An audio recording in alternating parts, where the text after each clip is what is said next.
I was 8 years old and started here in Phoenix when Phoenix was a little town, and my parents built a house on the by the 6th green at Phoenix Country Club. It was in the heart of the Depression and not too many people were playing, so we snuck on the golf course, and I was playing every afternoon after school and every day. I was so confident. Nobody else was any good. A couple hustlers came through town, and you've probably heard of Barry Goldwater, who ran for president.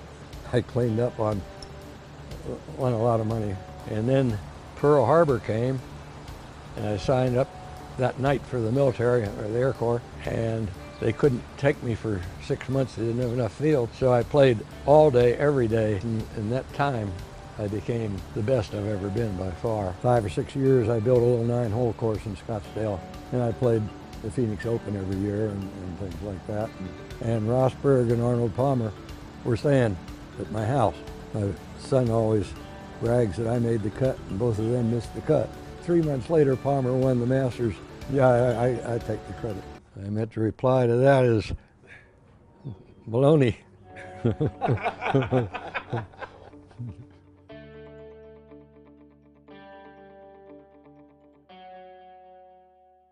Best shot you've ever hit, Tom? 400-yard par 4. He had a drive 250 or so, right in the middle. I'm way over in the trees, underneath trees, and there's a mesquite tree, a huge mesquite tree. The limbs about this high from the ground, and I'm behind that damn tree, and I have 160 to go to the green, and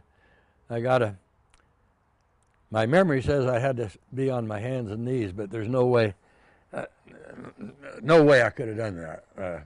I couldn't hit a ball 170 yards off my knees, I'm pretty sure, but I always thought I was on my knees, but it's that bad a lie. I was way down low and had to keep it under that damn tree and slice the hell out of it. I can't slice anymore.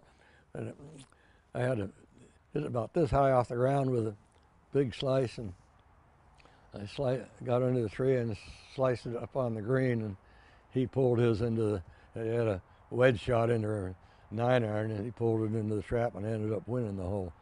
So that was the best shot. My caddy said it was the best he had ever seen and the best shot I ever hit. How close to the pin were you when? I wasn't too close. I was 25, 30 feet. It's just a matter of luck that I was any place. I could have hold it. It could have gone in the hole, but it was just one chance in 40 I'd get on the green. Something it was almost hopeless. Tom, on your lap there, we can see there's 2 books. Talk us through the story of your books, Tom. 2 books that you wrote. Well, my daughter said, "Were you ever in the service, and where'd you go to school, and so forth?" And so, whether they talked me into it or whether I decided to do it, was to write a story of my life. And I have a niece who does that. She edits your story, and she lived in California, and she came. I was living in California at the time. I was living in Mendocino, and she came to my house and had a tape recorder, and we talked for a couple days, and she typed up just what was recorded, just what we said, and I read it. And in the book, she says she thought the Pacific Ocean was going to be the depository of the book, because it was terrible. I'd skip from one thing, just like I'm doing with you guys, skip from one thing to another thing to another thing. But then she began cutting it out and pasting things at the right time. And then we went through it little by little, all my words, but I might say great 10 times in a row. And she would say, "Well, don't you want to say wonderful one time in there," or something like that. The second one, I wrote letters home to my mother and father during the war. And she kept them all. And the same gal she was her grandmother too.